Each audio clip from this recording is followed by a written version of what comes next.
Hello dear friends, एक बार अपना आप सभी का आपके अपने YouTube channel S life knowledge में बहुत बहुत स्वागत है।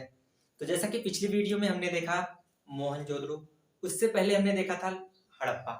तो वो दो सिंधु घाटी सभ्यता के प्रमुख स्थल थे। पहला हड़प्पा, दूसरा मोहनजोदड़ो और तीसरा आ जाता है आपका लोथल। तो अभी तक हमने जो देखा हड़प्पा और मोहनजोदड़ो, वो आपका पाकिस्तान में स्थित था।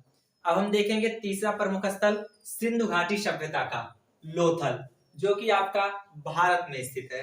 तो इस वीडियो के माध्यम से इस लोथल नामक स्थल की सारी विशेषताओं को देखेंगे, कौन कौन से साक्ष्य यहाँ पर मिले हैं, सारी चीजों को इस वीडियो के माध्यम से देखा जाएगा। तो चलिए स्टार्ट करते हैं। तो सबसे पहले हम जानना चाहेंगे इसके खोजकर्ता कौन है। सिंधु घाटी सभ्यता में लोथल नामक स्थल, सिंधु घाटी सभ्यता में लोथल नामक स्थल के खोजकर्ता कौन है? तो इसके खोजकर्ता रंगनाथ राव जी हैं इसके खोजकर्ता।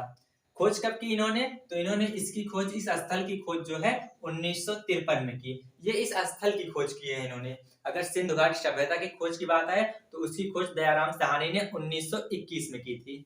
ठीक, अब बात करते हैं ये आपका भारत में स्थित है। तो भारत में कहाँ स्थित है, इसकी अवस्थिति के बारे में। तो ये गुजरात प्रांत में, गुजरात राज्य में, हमारे भारत में गुजरात राज्य में खंभात की खाड़ी के नजदीक भोगवा नदी के किनारे स्थित है। भोगवा नदी के, कहां पर? भोगवा नदी के किनारे, गुजरात में। ठीक, खंभात की खाड़ी के नजदीक। अगर बात करते हैं लोथल, लोथल नामक स्थल के अन्य नामों की, तो इसे लघु हड़प्पा या फिर लघु मोहनजोदड़ो भी कहा जाता है। ऐसा इसलिए है कि यहाँ पर जो चीजें मिलती हैं वो कहीं ना कहीं हड़प्पा और मोहनजोदड़ो से मिलती जुलती हैं। तो चलिए अब आगे देखते हैं और इसके बारे में विशेषताएं।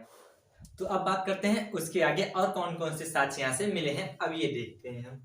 तो सबसे पहले हम आपको बता दें कि यहाँ पर जो ये स्थल मिला है, जो ये नगर मिला है, ये पूर्वी टीले एवं पश्चिमी टीले के नगरीय रूप में विभाजित नहीं था। सामान्य तौर पर या सामान्य रूप से जो मिला हुआ है वो इस प्रकार से मिला हुआ है नगरीय व्यवस्था। टीले और पश्चिमी टीले और पूर्वी जो टीला है वो अलग अलग जो है विभाजित है। लेकिन यहाँ पर जो मिला हुआ है आपके लोथल में, वो क्या हुआ है, वो एक ही वाल में है, एक ही घेरे के अंदर जो है दोनों है, एक ही घेरे के अंदर दोनों है। तो यह आपका लोथल नामक स्थल जो है अपवाद में भी आता है। ठीक, आगे बात करते हैं। तो यहाँ पर जो है इसे मानव निर्मित बंदरगाह कहा जाता है। इसे इतिहासकारों द्वारा जो है मानव निर्मित बंदरगाह कहा जाता है, क्योंकि यहाँ पर जो है व्यापार के काफी साक्ष्य मिलते हैं। तो चलिए देखते हैं यहाँ पर और क्या क्या मिले हैं। तो यहाँ पर मिले हैं आपके बाजरे व चावल के साक्ष्य, बाजरे व चावल के साक्ष्य मिले हैं। आपके हड़प्पा में जो है गेहूं और जौ के साक्ष्य मिले थे। लोथल में क्या मिला हुआ है? लोथल में बाजरे व चावल के साक्ष्य मिले हैं। यहाँ से अग्नि वेदिकाओं के साक्ष्य मिले हैं। क्या मिले हैं? अग्नि वेदिकाओं के साक्ष्य मिले हैं। आगे देखते हैं। तो यहाँ पर शतरंज के खेल का साक्ष्य मिला है। शतरंज के खेल का साक्ष्य, ऐसा साक्ष्य मिला है जिससे मालूम चलता है कि जो है शतरंज का खेल होता था इस स्थान पर, इस सभ्यता में।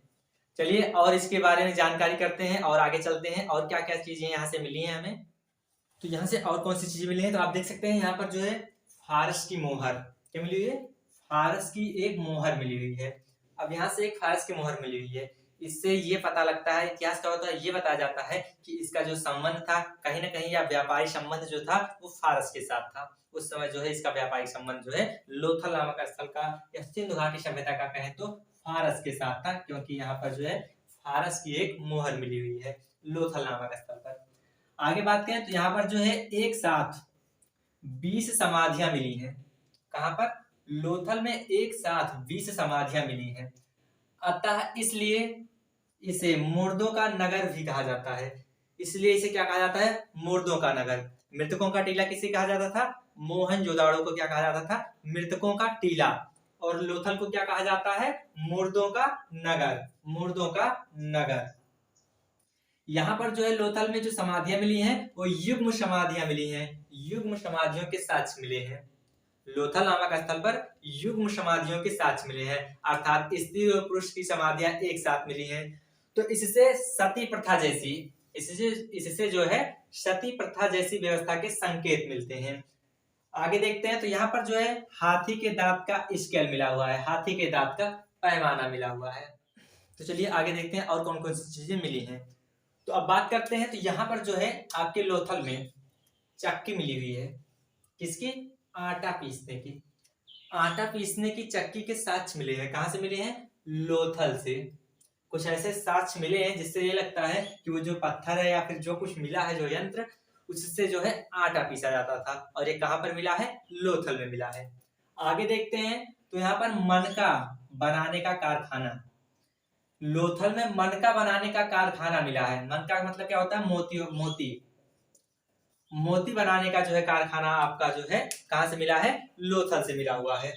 और देखते हैं और कौन सी चीजें मिले हैं। तो यहाँ पर जो है रंगाई कुंड, रंगाई कुंड अथवा कपड़ों की रंगाई के साक्ष्य मिले हुए हैं। रंगाई कुंड अथवा क्या मिला हुआ है? कपड़ों की रंगाई के साक्ष्य मिले हुए हैं। और देखते हैं तो यहाँ पर जो है एक मम्मी का मॉडल मिला हुआ है, एक मम्मी का मॉडल मिला हुआ है, एक मम्मी का मॉडल प्राप्त हुआ है, जिससे स्पष्ट होता है कि इस सभ्यता का संबंध जो है मिस्र की सभ्यता के साथ था। लोथल नामक स्थल से जो है एक मम्मी का मॉडल प्राप्त हुआ है। तो इससे ये जो है अनुमान लगाया जा रहा है इतिहासकारों द्वारा कि इस सभ्यता का, इस सिंधु घाटी सभ्यता का जो संबंध था वो कहीं ना कहीं मिस्र की सभ्यता के साथ था। चलिए और आगे देखते हैं और कौन कौन सी चीजें यहाँ पर मिली हुई है।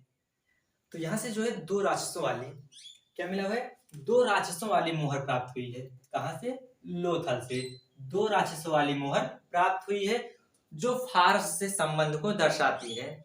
जो फारस से, कहां से? फारस से संबंध को क्या करती है? दर्शाती है। सिंधु घाटी सभ्यता के संबंध को फारस की जो है, फारस से जो है दर्शाती है कि वहां से इसका संबंध था।